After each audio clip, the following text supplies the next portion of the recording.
Assalamualaikum warahmatullahi wabarakatuh.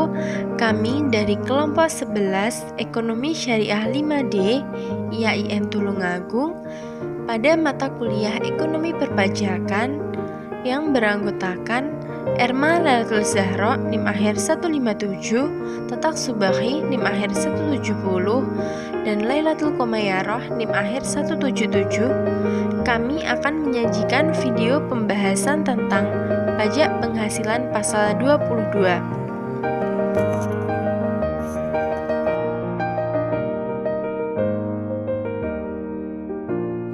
Apa itu pajak penghasilan pasal 22? Pajak penghasilan pasal 22 adalah bentuk pemotongan atau pemungutan pajak yang dilakukan satu pihak terhadap wajib pajak dan berkaitan dengan kegiatan perdagangan. Beberapa karakteristik pajak penghasilan pasal 22 yaitu PPh pasal 22 dikenakan kepada badan-badan usaha tertentu baik milik pemerintah maupun swasta yang melakukan kegiatan perdagangan ekspor atau impor barang. Mulai tahun 2015, pemerintah menunjuk wajib pajak badan yang melakukan penjualan barang yang tergolong sangat mewah untuk menjadi pemungut pajak penghasilan pasal 22. Pajak penghasilan pasal 22 yang diterapkan kepada wajib pajak yang tidak memiliki NPWP lebih tinggi 100% daripada tarif yang diterapkan kepada wajib pajak yang dapat menunjukkan NPWP. Pajak penghasilan pasal 22 dikenakan saat penjualan maupun pembelian. Part A. Pemungut pajak. Pemungut pajak penghasilan pasal 22 sebagaimana dimaksud dalam pasal 22 Undang-Undang Pajak Penghasilan, yaitu yang pertama, Bank Devisa dan Direktorat Jenderal Bea dan Cukai atas impor barang. Yang kedua, Bendahara Pemerintah dan kuasa pengguna anggaran sebagai pemungut pajak pada pemerintah pusat, daerah, instansi, atau lembaga pemerintah dan lembaga negara lainnya berkenaan dengan pembayaran atas pembelian barang. Yang ketiga, bendahara pengeluaran pembayaran yang dilakukan dengan mekanisme uang persediaan. Yang keempat, kuasa pengguna anggaran atau pejabat penerbit surat pemerintah pembayar yang diberi delegasi oleh KPA untuk membayar kepada pihak ketiga yang dilakukan dengan mekanisme pembayaran langsung. Yang kelima, badan usaha yang bergerak dalam bidang usaha industri semen, industri kertas, industri baja, dan industri otomotif yang dirujuk kepada kantor pelayanan pajak atas penjualan hasil produksi dalam negeri. Yang keenam, produsen atau importir bahan bakar minyak, gas, dan pelumas atas penjualan bahan bakar minyak, gas, dan pelumas. Yang ketujuh, industri dan eksportir yang bergerak dalam bidang kehutanan, perkebunan, pertanian, dan perikanan yang ditunjuk oleh Kepala Kantor Pelayanan Pajak atas pembelian bahan-bahan untuk keperluan industri atau ekspor mereka dari pedagang pengumpul. Dengan ketentuan baru, ditegaskan bahwa Menteri Keuangan dapat menetapkan pemungut PPh pasal 22, yaitu yang pertama, bendahara pemerintah memungut pajak sehubungan dengan pembayaran atas penyerahan barang. Yang kedua, badan-badan tertentu untuk memungut pajak dari wajib pajak yang melakukan kegiatan di bidang impor atau kegiatan usaha di bidang lain. Yang ketiga, wajib pajak badan tertentu untuk memungut pajak dari pembelian atas penjualan barang yang memenuhi kriteria tertentu sebagai barang yang tergolong sangat mewah.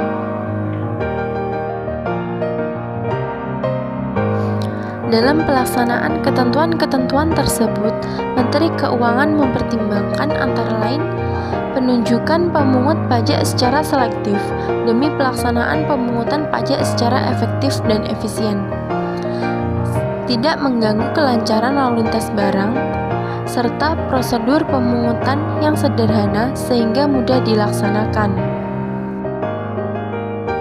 Pemungutan pajak berdasarkan ketentuan-ketentuan tersebut dimaksudkan untuk meningkatkan peran serta masyarakat dalam pengumpulan dana melalui sistem pembayaran pajak dan untuk tujuan kesederhanaan, kemudahan, dan pengenaan pajak yang tepat waktu. Sehingga pemungutan pajak berdasarkan ketentuan-ketentuan tersebut dapat bersifat final.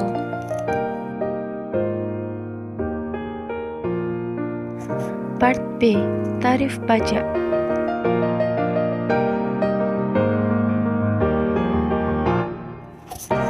Tarif PPh pasal 22 mengalami perubahan dengan perubahan ketiga Peraturan Menteri Keuangan tentang pemungutan PPh pasal 22 sehubungan dengan pembayaran atas penyerahan barang dari kegiatan di bidang impor atau kegiatan usaha di bidang lain. Besarnya pungutan pajak penghasilan pasal 22 ditetapkan atas impor, pembelian barang, penjualan bahan bakar, penjualan hasil produksi, penjualan kendaraan bermotor, dan penjualan bahan keperluan industri. Tarif pajak atas impor. Yang pertama, barang-barang tertentu sebagaimana tercantum dalam lampiran yang merupakan bagian tidak terpisahkan dari peraturan menteri, yakni sebesar 7,5% dari nilai impor. Yang kedua, selain barang-barang tertentu sebagaimana dimaksud pada angka 1 yang menggunakan angka pengenal nomor sebesar 2,5% dari nilai impor, kecuali atas impor kedelai, gandum, dan tepung terigu sebesar 0,5 dari nilai impor. Yang ketiga, selain barang-barang tertentu sebagaimana dimaksud dalam pasal angka 1 yang tidak menggunakan angka pengenal nomor atau API, yakni sebesar 7,5% dari nilai impor. Yang keempat, yang tidak dikuasai, yakni sebesar 7,5% dari harga jual lelang. Selanjutnya, tarif pajak atas pembelian barang. Atas pembelian barang sebagaimana dimaksud dalam pasal 1 ayat 1, huruf B, huruf C, dan huruf D, dan pembelian barang atau bahan-bahan untuk keperluan kegiatan usaha sebagaimana dimaksud dalam pasal 1 ayat 1, huruf E, sebesar 1,5% dari harga pembelian, tidak termasuk pajak pertambahan nilai. Tarif pajak atas pembelian bahan bakar. Untuk bahan bakar minyak, yang pertama, 0,25% dari penjualan tidak termasuk pajak pertambahan nilai untuk penjualan kepada Pertamina. Yang kedua, sebesar 0,3% dari penjualan tidak termasuk pajak pertambahan nilai untuk penjualan kepada bukan Pertamina. Dan yang ketiga, sebesar 0,3% dari penjualan tidak termasuk pajak pertambahan nilai untuk penjualan kepada pihak selain huruf A dan B. Kemudian untuk bahan bakar gas, sebesar 0,3% dari penjualan tidak termasuk pajak pertambahan nilai. Kemudian untuk pelumas, sebesar 0,3% dari penjualan tidak termasuk pajak pertambahan nilai. Tarif pajak atas penjualan barang. Untuk penjualan semua jenis semen di dalam negeri, yakni sebesar 0,25%. Penjualan kertas sebesar 0,1%. Penjualan baja dalam negeri sebesar 0,3%. Penjualan semua jenis kendaraan bermotor beroda 2 atau lebih sebesar 0,45%. Dan penjualan semua jenis obat sebesar 0,3% dari dasar pengenaan wajib pajak pertambahan nilai. Selanjutnya, tarif pajak atas penjualan kendaraan bermotor. Atas penjualan kendaraan bermotor di dalam negeri oleh agen tunggal pemegang merek, agen pemegang merek, dan importir umum kendaraan bermotor, yakni sebesar 0,45% dari dasar pengenaan pajak pertambahan nilai. Kemudian, tarif pajak atas penjualan bahan keperluan industri.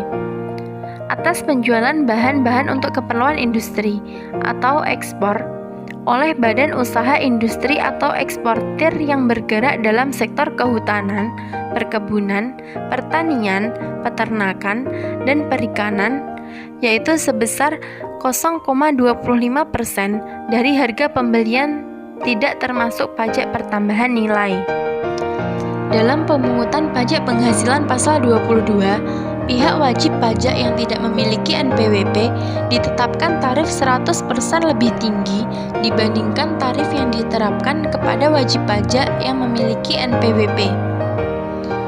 Ketentuan penerapan tarif yang lebih tinggi diberlakukan untuk pemungutan pajak penghasilan pasal 22 yang pengenaannya bersifat tidak final. Part C. Saat terutang dan pelunasan PPh pasal 22. Pemungutan pajak penghasilan pasal 22 dilakukan oleh pihak-pihak sebagaimana diatur pada pasal 2 ayat 1 Undang-Undang Pajak Penghasilan Terutang pada saat pembayaran kecuali ditetapkan lain oleh Menteri Keuangan. Penetapan saat terutang dan pelunasan pajak penghasilan pasal 22. Yang pertama, atas kegiatan impor barang, terutama pada saat bersamaan dengan saat pembayaran bea masuk. Yang kedua, atas kegiatan pembelian barang, PPh pasal 22 terutang dan dipungut pada saat dilakukan pembayaran. Yang ketiga, atas pembelian hasil produksi, PPh pasal 22 terutang dan dipungut saat penjualan. Yang keempat, atas penjualan hasil produksi dan pengolahan barang, PPh pasal 22 terutang dan dipungut saat penerbitan surat perintah pengeluaran barang. Dan yang kelima, atas pembelian barang atau bahan-bahan oleh pemungut butir 2, 3, 4, dan 5 dilaksanakan dengan cara pungutan dan penyetoran oleh pemungut pajak atas nama wajib pajak ke bank persepsi atau kantor pos. Part D. Dikecualikan dari pemungutan PPh pasal 22. Dikecualikan dari pemungutan PPh pasal 22 yang pertama yaitu impor barang dan atau penyerahan barang yang berdasarkan ketentuan peraturan perundang-undangan tidak terutang pajak penghasilan. Yang kedua, impor barang yang dibebaskan dari pemungutan bea masuk dan atau pajak pertambahan nilai. Yang ketiga, impor sementara jika pada waktu impornya nyata-nyata tidak dimaksudkan untuk diekspor kembali. Yang keempat, impor kembali atau reimpor meliputi barang-barang yang telah diekspor kemudian diimpor kembali dalam kualitas yang sama atau barang-barang yang telah diekspor untuk keperluan perbaikan, pengerjaan, dan pengujian yang telah memenuhi syarat yang ditentukan oleh Direktorat Jenderal Bea dan Cukai. Yang kelima, pembayaran yang dilakukan oleh pemungut pajak sebagaimana dimaksudkan dalam angka 2, angka 3, dan angka 4 berkenaan dengan yang pertama, pembayaran yang jumlahnya paling banyak 2 juta rupiah dan tidak merupakan pembayaran yang terpecah-pecah. Yang kedua, pembayaran untuk pembelian bahan bakar minyak, listrik, gas, air minum atau PDAM, dan benda-benda pos.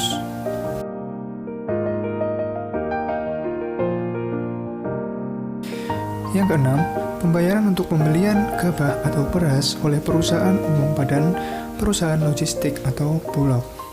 Yang ketujuh, emas batangan yang akan diproses untuk menghasilkan barang perhiasan dari emas untuk tujuan ekspor. Yang kedelapan, pembayaran untuk pembelian barang sehubungan dengan penggunaan dana bantuan operasional sekolah atau dana pos. Perlu diperhatikan dalam pemungutan pajak penghasilan pasal 22, yaitu pengecualian dari pemungutan pajak penghasilan pasal 22 atas impor pada angka 2 tetap berlaku dalam hal barang impor tersebut dikarenakan tarif bea masuk sebesar 0%. Bukti administrasi atas pengecualian tersebut dapat diberikan dengan A. Surat keterangan bebas atau SKB, B. Tanpa SKB ataupun otomatis. Pelaksanaan pengecualian dari pemungutan pajak Pasal 22 dilakukan oleh Direktorat Jenderal Bea dan Cukai yang tata caranya diatur oleh Direktur Jenderal Bea dan Cukai dan atau Direktur Jenderal Pajak. Tata cara pemungutan, penyetoran, dan pelaporannya. Pertama, atas impor barang, PPh pasal 22 terutang dan dilunasi bersamaan dengan saat pembayaran bea masuk. Yang kedua, dalam hal pembayaran bea masuk ditunda atau dibebaskan. Pajak penghasilan pasal 22 tentang dan dilunasi pada saat penyelesaian dokumen pemberitahuan impor barang atau IPB. Yang ketiga, atas pembebasan barang oleh pemungutan disebut pada angka 2, angka 3, dan angka 4 PPh pasal 22 terutang dan dipungut pada saat pembayaran. Yang keempat, atas penjualan hasil produksi industri semen, industri kertas, industri baja, dan industri otomotif. PPh pasal 22 terutang dan dipungut pada saat penjualan. Yang kelima, atas penjualan hasil bahan bakar minyak, gas, dan pelumas. PPh pasal 22 terutang dan dipungut pada saat penerbitan surat perintah pengeluaran barang atau delivery order.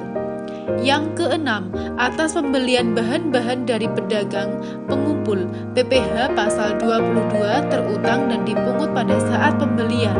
Yang ketujuh, atas pembelian barang oleh pemungut pajak dalam angka 2, angka 3, dan angka 4. PPh pasal 22 wajib disetor oleh pemungut ke kas negara melalui kantor pos, bank devisa, atau bank yang ditunjuk oleh Menteri Keuangan.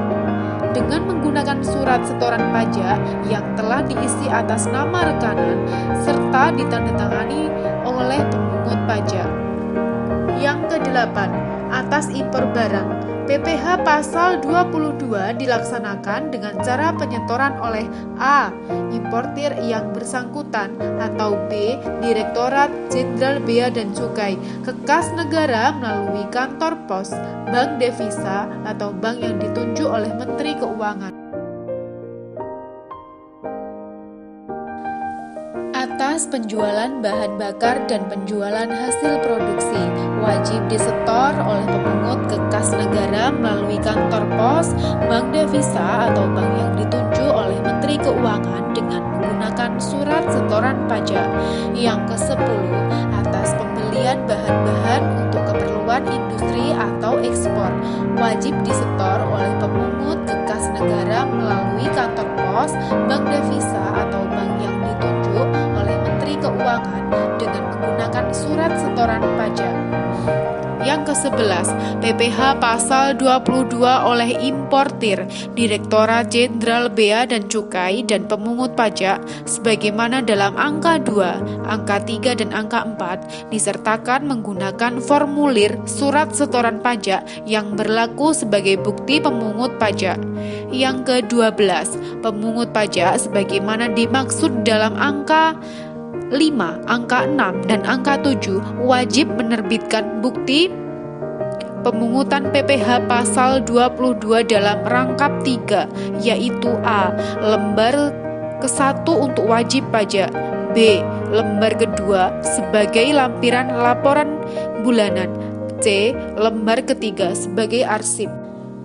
Yang ke-13, Pemungut pajak diwajibkan melaporkan hasil pemungutannya dengan menggunakan surat pemberitahuan massa ke kantor pelayanan pajak. Yang ke-14, penyetoran pajak penghasilan pasal 22 seperti pada angka 7, angka 8 dan angka 9 dan angka 10 dan pelaporan PPh pasal 22 dilakukan sesuai jangka waktu yang telah ditetapkan dalam peraturan Menteri Keuangan tentang penentuan tanggal jatuh tempo pembayaran penyetoran dan pelaporan pemungut pajak.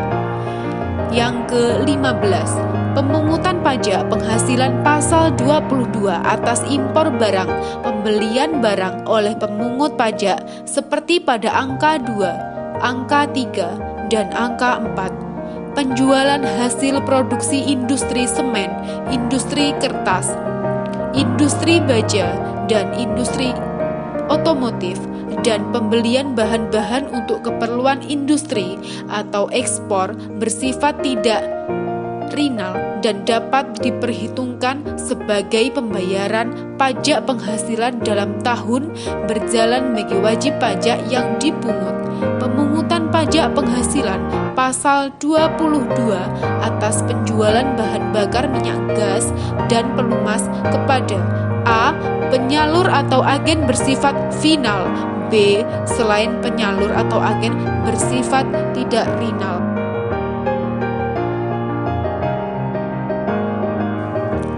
Tata cara dan prosedur pemungutan PPh pasal 22 atas penyerahan barang dan kegiatan di bidang impor atau kegiatan usaha bidang lain.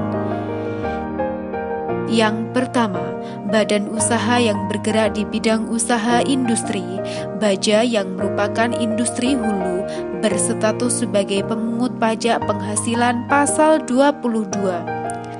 Dalam hal badan usaha yang bergerak di bidang usaha industri, baja mengolah atau memproses lebih lanjut sebagai atau seluruh hasil produksinya menjadi produk antara dan atau produk hilir, sehingga badan usaha tersebut melakukan kegiatan produksi secara terintegrasi, maka pajak penghasilan pasal 22 dipungut atas penjualan produk hulu, produk antara, dan produk hilir.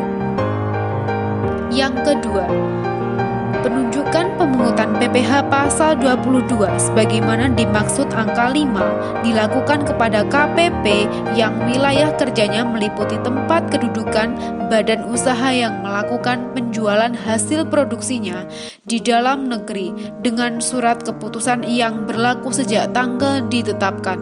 Yang ketiga, badan usaha yang bergerak di bidang usaha otomotif adalah badan usaha yang bergerak dalam bidang industri otomotif, termasuk ATPM, agen tunggal pemegang merek, APM, agen pemegang merek, dan importir umum kendaraan bermotor. Yang keempat, penunjukan pemungut pajak penghasilan pasal 22 sebagaimana dimaksud angka 7 dilakukan kepala KPP yang wilayah kerjanya meliputi tempat kedudukan industri dan eksportir yang melakukan pembelian bahan-bahan untuk keperluan dan ekspor mereka dari pedagang pengumpul dengan surat keputusan yang berlaku sejak tanggal ditetapkan. Yang kelima, pedagang pengumpul adalah badan atau orang pribadi yang kegiatan usahanya A. Mengumpulkan hasil kehutanan, perkebunan, pertanian, dan perikanan, dan B. Menjual hasil tersebut kepada badan usaha industri dan eksportir yang bergerak dalam sektor kehutanan, perkebunan, pertanian, dan perikanan. Yang keenam, dalam hal badan-badan usaha sebagai pemungut pajak pada angka 5 dan angka 7 tidak lagi ditunjuk sebagai pemungut PPh pasal 22, maka Kepala KPP menerbitkan surat keputusan pencabutan penunjukan wajib pajak sebagai pemungut PPh pasal 22 Yang ketujuh, dalam hal terjadi pengembalian barang hasil produksi yang dibeli dari badan usaha sebagai pemungut PPh pasal 22, setelah masa pajak terjadinya pengeluaran, pembeli harus membuat dan menyampaikan nota retur kepada pemungut PPh pasal 22. Yang kedelapan, pembuatan nota retur harus dibuat dalam masa pajak terjadinya pengembalian barang hasil produksi. Pengembalian barang hasil produksi dianggap tidak terjadi dalam hal a. Masa pajak terjadinya pengembalian atas pengembalian tersebut dilakukan pengganti dengan barang yang sama baik dalam jumlah fisik maupun harganya. b. Nota retur tidak selengkapnya mencantumkan keterangan. c. Nota retur tidak dibuat dalam masa pakai terjadinya pengembalian barang hasil produksi.